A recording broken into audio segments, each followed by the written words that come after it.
Et donc, what's up les boys, j'espère que vous allez bien, pour ma part ça va super. Aujourd'hui on se retrouve pour une vidéo présentation de PC Gamer, ça fait longtemps que je vous en ai pas fait, à peu près une semaine. Et donc aujourd'hui on se retrouve sur un budget de 1000 euros. Alors à ce prix là on a une config complète permettant de lancer tous les jeux en ultra dans de très bonnes conditions. Config évolutive si vous le voulez, mais qui franchement pour 1000 euros c'est vraiment une base parfaite que vous pourrez faire évoluer dans le temps pour avoir mieux. Mais franchement 1000 euros c'est un très bon budget, c'est vraiment celui que je préconise en général.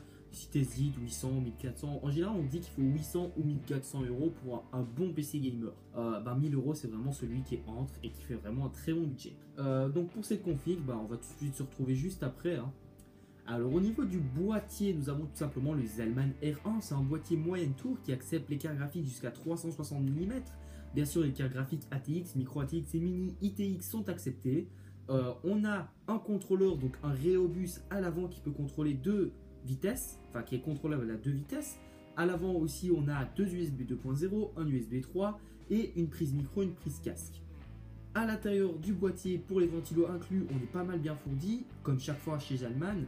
On a un ventilateur inclus en haut de 120 mm à LED, on en a un à l'arrière de 120 et un en façade de 120, donc 3 ventilos, ce qui est déjà très bon. Et on peut en rajouter deux, donc un en façade de 120 et un en hauteur de 120 mm, donc un très bon boîtier, bien complet. Il est plutôt récent chez Zalman et franchement c'est un très bon boîtier niveau rapport qualité-prix.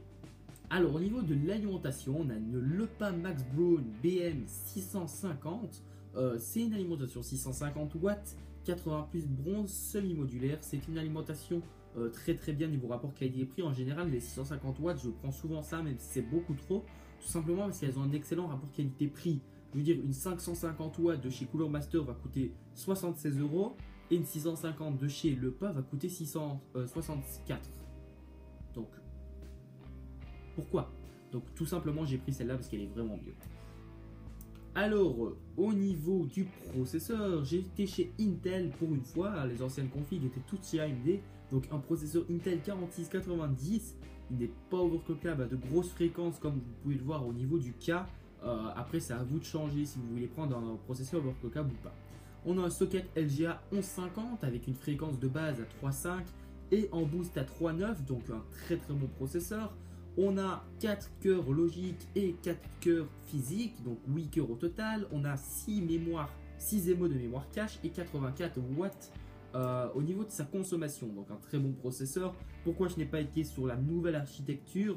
Tout simplement parce que pour le moment en gaming, la nouvelle architecture est un peu useless.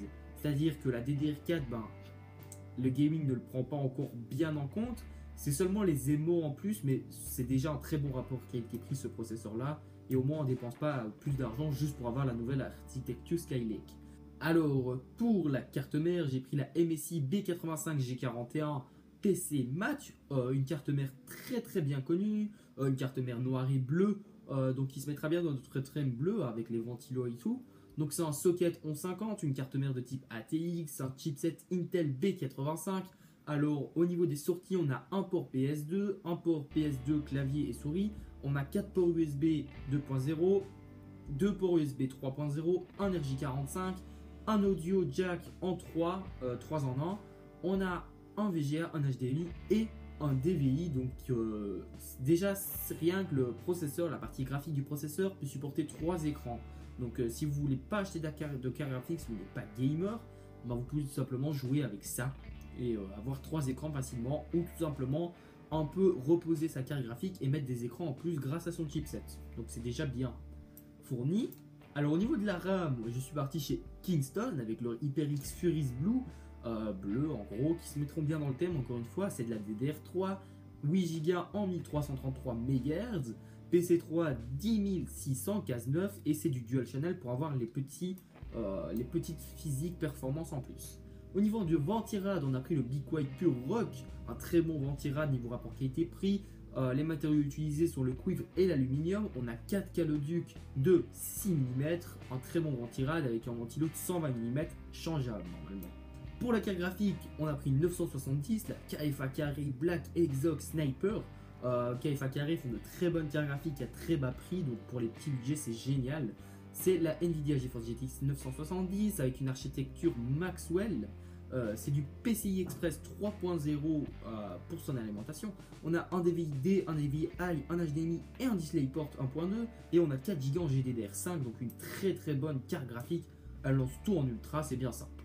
Au niveau du SSD, on a pris le Samsung Series 850 EVO en format 2,5 mm, une interface SATA 3, capacité 120 Go, lecture séquentielle 540 MO par seconde, écriture séquentielle 520 MO par seconde, un très bon SSD niveau rapport qualité-prix, vitesse, etc. Samsung, c'est le must. Au niveau du disque dur, le Seagate Barracuda 3,5 mm pour sa taille. On a 1 Tera, donc 1000 Go, en SATA 3, 7200 rotations par minute. En mémoire cache, on a 64 MO, un très bon disque dur. Alors beaucoup de gens me disent pourquoi tu prends Seagate, t'aimes pas les autres marques. Non, c'est seulement parce que celui-là est un très bon rapport qualité-prix. Après, j'ai vu que Western Digital avait sorti le Caviar Blue, si je ne me trompe pas, qui est un peu moins cher et qui a les mêmes performances. Donc voilà, c'est à vous d'interchanger. Moi, je vous mets celui-là parce que c'est le basique, mais vous allez chez les marques que vous voulez. Après, voilà, vous regardez niveau performance. C'est à peu près tout. J'espère que cette vidéo t'a plu. J'espère que le son est pas mal avec mon nouveau micro. Alors pour tous ceux qui vont commencer, fils de riche, etc., ce micro ne m'a rien coûté. Le micro en lui-même coûte 8 € et la perche coûte 9 €. C'est du Tonor, le CF920, la perche Tonor. Et ça marche très bien, en tout cas pour mon prix. C'était mon petit budget et j'en suis très content.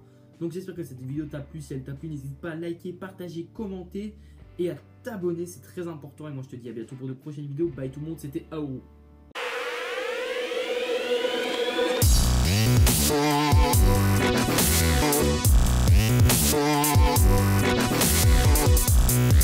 Yeah.